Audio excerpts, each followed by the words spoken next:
Genesis 1 is a declaration chapter. It declares what God did in creation. In creation. Yun.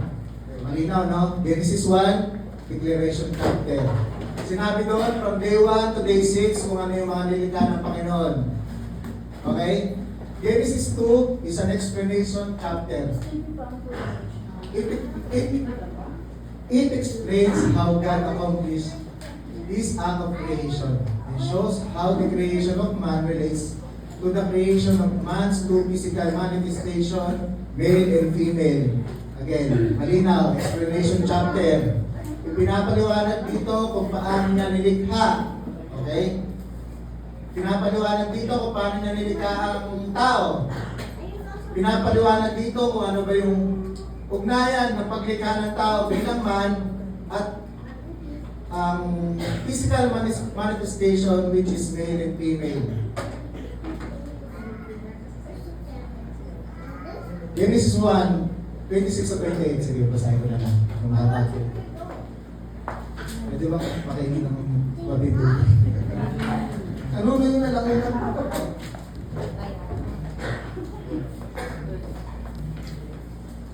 Then God said, let us make man in our image, in our likeness, and let them rule, o sa ibang translation, have dominion over the fish of the sea, and the birds of the air, over the livestock, over all the earth, and over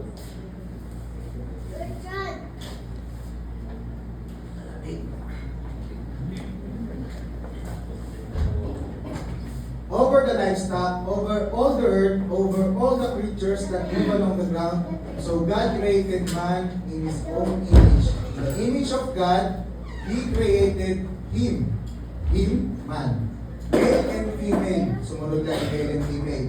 He created them. God blessed them and said to them, be fruitful and increase in number. Fill the earth and subdue it. Okay. Malinaw naman dito, di ba, na habang nililikha ng Panginoon, una pa lang ay man. Sumunod ang male and female. And meron siyang mga utos. Okay? Mga inutos. Be fruitful, increase in number, o sa ibang translation, multiply, fill the earth and subdue it. Itong Genesis 1, chapter 1, verse 26 to 28, ito yung tatakbuhin ng ating lesson 3. And I know na alam niyo na to, pero medyo himay-may natin to, okay?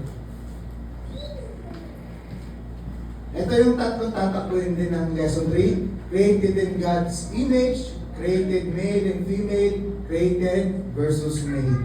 Siyempre, unahin na natin yung number 1. Created in God's image. Lahat naman tayo naniniwala, di ba?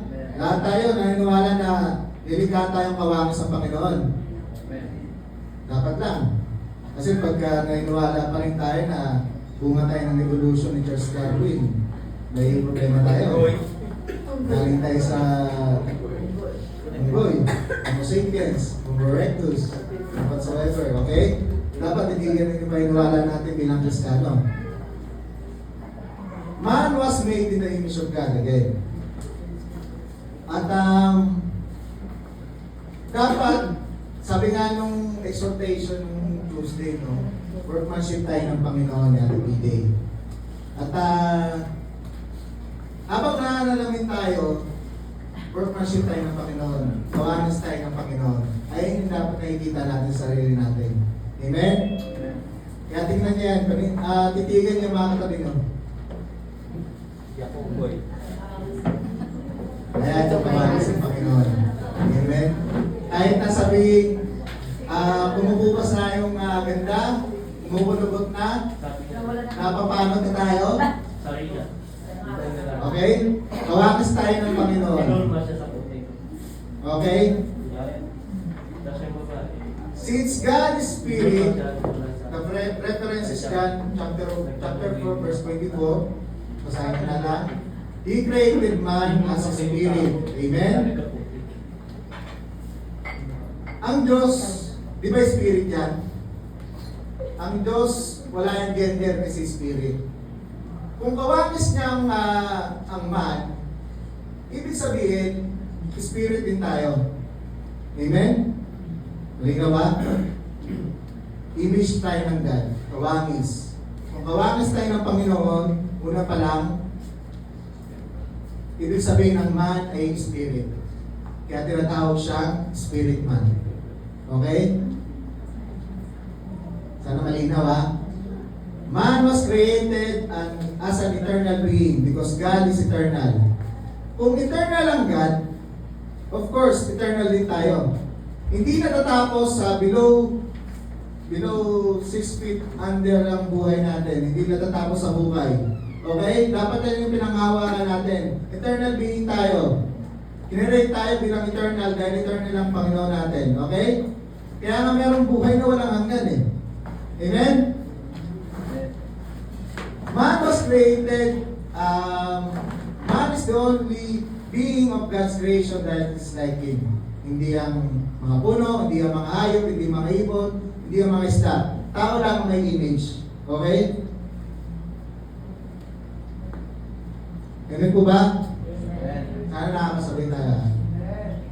Ayan. Ano ba yung spirit man? Ito ba yung lumilipad na kulay asul? Na nasa labas yung underwear? Hindi yan ha? Spirit man, as I said, God is spirit. He created man as a spirit. Kaya tinatawag siyang spirit man. At spirit man na ito, meron siyang dalawang container, dalawang houses, male and female. Okay?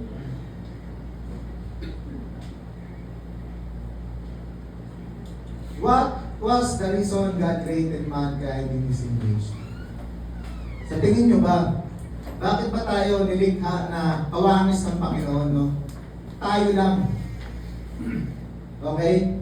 Pero ditong 8 na maaaring mga dahilan. Ito yung nasabi ng author, hindi ito galing sa akin, baka sabihin nyo galing sa akin. Susubukan natin pag-aralan kung ano ba yung point of view ng Panginoon habang kinikreate tayo sa limitado nating mga pag-iisip. Okay? Number 1, to be His offspring. Ano ba yung offspring? Direct family line. Anak. Okay? God created mankind for relationship with Himself to be His family. Gusto ka niya maging pamilya. Okay? Maging anak. Okay? The nature of God is to love and to give. Ayan yung nature ng Panginoon talaga. Okay? Gumawa siya ng tao pero para magkaroon siya ng mamahalin. Yung tatanggap ng grace niya. Yung mga karelasyon niya. Okay? Nilikha tayo ng Diyos para hindi tayo maging alipin. Ang galing yan sa pag-utak nyo. Nilikha tayo ng Diyos para maging anak. Amen? Amen. God desired children who would be like Himself. Yet, He didn't just desire it, then walk away without doing anything about it. He conceived His desire and made it into reality. Okay? Hindi lang siya nag-wishful thinking na gagawin ang tao. Ibig sabihin, ginawa niya talaga. Pinagplanuhan niya. Kumbaga, sa una pa lang, pinalano na tayo ng Panginoon. Okay? Kaya, hindi ka aksidente. Amen? Lahat tayo, hindi tayo aksidente. Kung ano man yung mga nagawa ng magulang mo na mapusog, ng mga bata pa sila, hindi yun aksidente. Pinalano yun ng Panginoon. Amen? God desired for His children caused Him to create the universe in preparation for their arrival. Grabe. Katulad na lang nila Kuya Neil. Nila Ate Kailay. Okay? Magkaka-baby sila. Ibig sabihin, ngayon pa lang pinaghahandaan na nila yung paglabas ng baby nila. Amen? Pinaghahandaan na yung magiging tulugan, nursery, crib, diaper, amen, lahat, gatas. May ninong-ninang na. Meron na ba? Wala pa. Ganito rin yung Panginoon, no? Expectant siya sa atin. Amen? Bago pa yung mundo, dala-dala niya na tayo sa isip niya.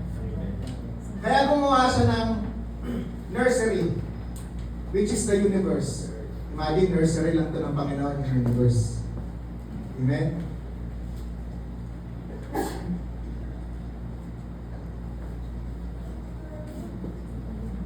Bago pa gawin yung langit at lupa, inayos siya na yung mundo. Nilagay niya yung araw, buwan, lahat, pagkain, tubig, hangin.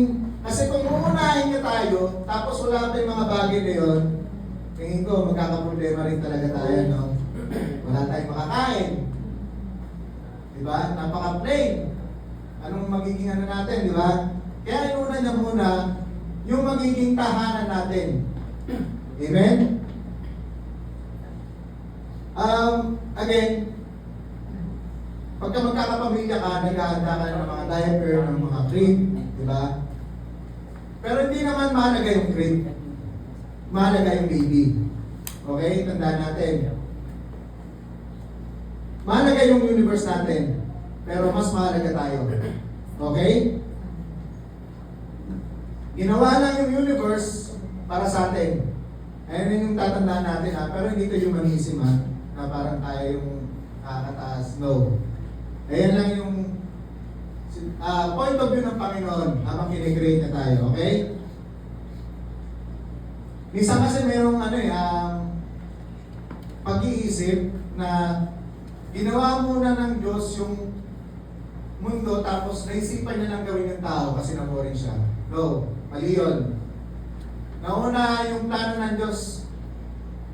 Nauna tayo sa plano ng Diyos bago yung mundo. Kaya hindi ginawa yung mundo, okay? When I consider your heavens, the work of your fingers, the moon, and the stars, which you have set in place, what is man that you are mindful of him? The Son of Man that you care for him. Masasabi lang ito ni Pastor kanina. Si David yan. Nagtatanong ba siya, ano bang meron sa tao? Ba't ganun ka na lang magmahal sa kanya? Ganun mo na lang siya alagaan? Ganun ka na lang mag-aruga? Diba? Ano ba meron sa'yo, brother Neo? Ano ba meron sa'yo, brother JB? Diba? Nasa lahat ng creation mo, siya lang yung pinakamahalaga sa buong universe. Amen? Sige, science tayo. May oras pa naman.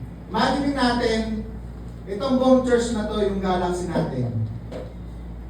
Milky Way. Milky Way pa lang ha, kasi may other galaxies pa. At, teka lang. Naghanap ako ng ilan. Maliit lang. Ito lang. Ito yung solar system natin. Napakaliit, di ba? Solar system yun ha. Ibig sabihin nandito yung 9 planets. Gano'ng kalayo yung bawat planeta, di ba? At sa pinakatundok niya, nandun yung Earth. Amen? At sa pinakatundok niyan, nandun yung tao. Hindi na makita. Sobrang liit. Para ka lang germs. Para ka lang lactobacilli. Sa Yakult yun eh. Naalala ko lang. Para kang germs, bacteria. Imagine nyo, kayo ba mamahalin nyo ba yung bacteria? Di ba hindi? Isipin nyo kung gaano kadakila yung pag-ibig ng Panginoon sa atin. Amen? Para lang ma-picture out nyo. Again, man is the reason for the universe, but God is the center of everything. Amen? We are living in a God-centered universe. Tandaan natin yan. Okay? Again, anak tayo ng Diyos. Nauna tayo sa isip ng Diyos. Inihanda niya na ang mundo para sa atin. At mahalaga tayo para sa Kanya. Pero Diyos pa rin ang sentro ng lahat. Amen. Number 2 tayo. To have fellowship with Him. Amen. Although God is the Creator, He has always emphasized that He is man's Father. Amen. Gusto niyo ng close relationship. Amen. Kayo ba? Ano ba yung nagbibigay ng tunay na sense ng closeness sa isang relationship? Hindi rin natin maisip, di ba? Again, hindi lang creator ang Diyos. Ama rin siya. Okay? Hindi na lang tayo sa image ng Diyos para lang tao, mamuno, para rin sa fellowship, relationship, okay? Since Spirit ang Diyos, at ginawa niya tayong bilang may Spirit din, napaka-posible ng tunay na relationship kasi Spirit to Spirit. Amen? Saan nakuha natin, ha? At makapangyarihan at banal ang ating Creator. Pero mas gusto niya makilala siya bilang Ama. Okay? Kasi minsan nasasanay tayo na pag tinitingnan natin ang Diyos natin, talagang napakadakila, napakataas. Alam niyo yun? Yung hindi na siya maabot, napaka-distant niya. Pero hindi ganun yung gusto ng Panginoon, okay? At hindi rin dapat takot yung nararamdaman natin tuwing naiisip natin ng Panginoon. Di ba? Kaya ba bilang mga ama, kaya sa Pastor Jason, tatanungin ko, gusto mo ba natakot yung maramdaman nila Gaston at Zion sa inyo? Hindi, syempre, di ba? Ang mabuting ama, again, hindi takot yung gusto niya para sa mga anak niya. Kundi yung dapat may tiwala at pagmamahal. Okay? Ayan, again, God wants us to approach Him as a child with a loving Father. Parang, naisip niyo ba yung mga bata tayo, pagka magsusumpong tayo sa mga magulang natin, umiiyak lang tayo, tapos ayakapin tayo ng mga magulang natin. Ganun yung gusto ng Panginoon. Kaya kung may pinagdadaanan ka, kung may problema ka ngayon, kung may kabigatan sa puso mo, lumapit ka sa Panginoon. Kasi yun yung gusto niya. Umiyak ka sa Kanya. Panginoon, nag-away kami. Ikaw na lang yung kakampi ko ngayon. Yakapin mo nga ako. Ganon. Okay? Yung boss hindi yung asawa. Hindi kami nag-aaway niyan. Ano lang, konting ano lang. No matter how many relationships you have or how many gifts you buy for others, in the end, you aren't going to be satisfied until you love God. Totoo naman. Kahit gaano pa karami yung karelasyon mo, pera, regalo, kulang pa rin. Kasi kung wala yung Diyos. Okay? God must have the primary place in your life. Your love was designed to be fulfilled in Him. Ang puso natin, nakadesign niyo yan para ma-fulfill ni God. Okay? Bago muna ng kahit na ano.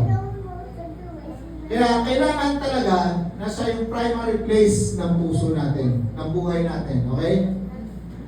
Again, hindi ka magiging fully satisfied hanggang hindi si God ang una sa puso mo. Ang Diyos at ang tao ay nilikha para sa isa't isa. Ang tunay na fulfillment, matatagpuan lamang kapag minamahal natin ang Diyos. At siya ang inuuna natin sa buhay, hindi lang bilang Creator, kundi bilang Ama. Okay? Number 3 na tayo.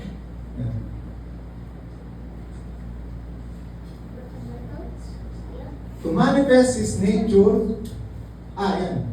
God created us in His own image to manifest His nature. Alam niyo naman yung kasabihan like father, like son, di ba? Amen. Ayan din yung gusto nung mangyari ng Panginoon, to manifest His nature. God created man in His image so that man could also reflect His character and His personality. Amen? Nung likhain ng tao, nung makita ng sanlibutan, ng heaven, ng earth, yung paggawa ng man, yung creation ng man, nakita nito yung magmamanifest ng nature, yung glory ng Creator natin. Amen? Made in the image of God means we were designed to represent Him. Okay? Sa Psalms 8, chapter 82, verse 6, tinawag ang tao na gods at children of the Most High. Pero hindi ibig sabihin yun na Diyos tayo Hindi. Kundi dapat yung nature at purpose ng Panginoon magmamanifest sa atin bilang mga anak niya. Guess pa? Two foundational aspects of God's character are love and light, and man is meant to exhibit these qualities.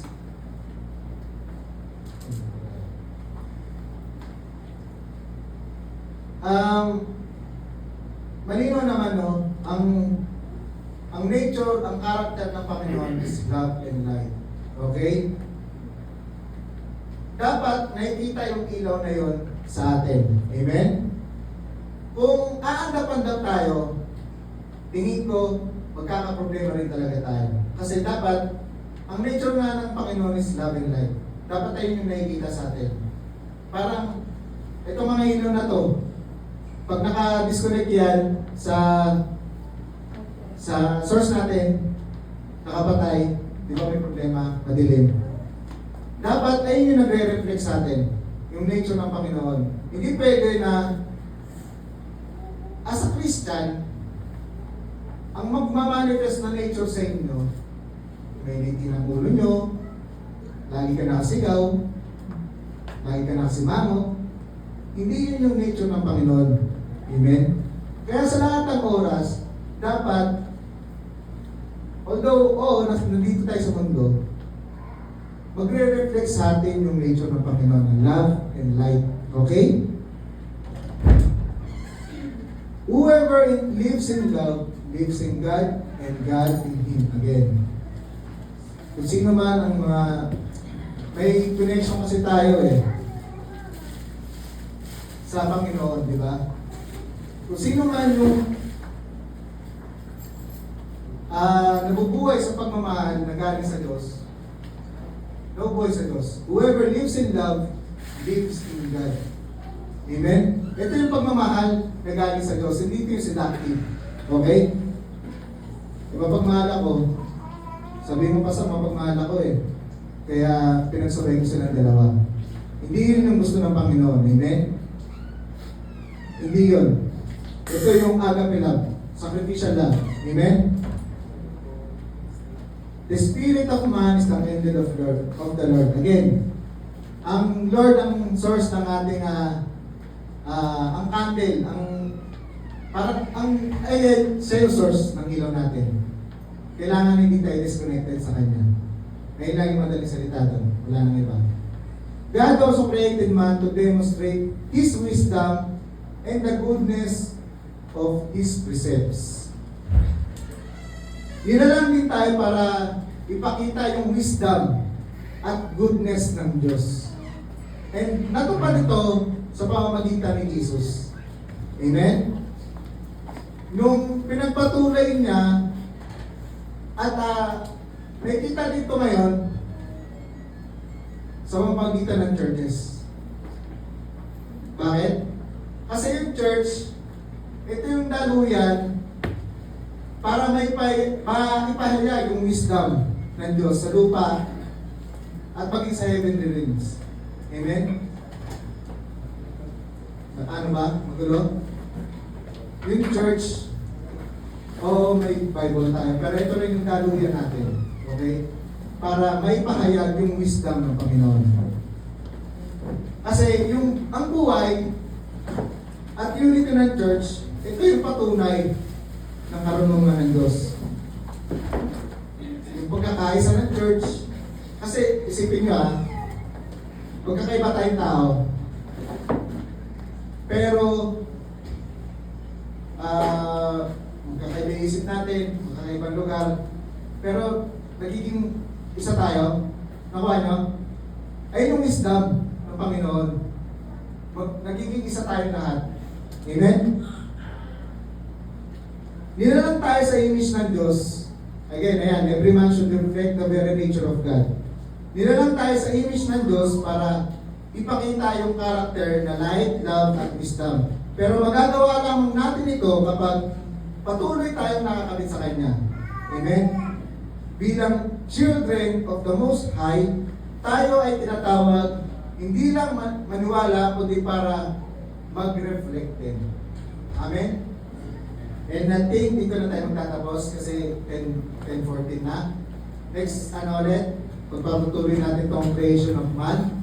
Nawa may mga natutunan tayo kahit paano. Amen? Maraming salamat po. To God be all the glory.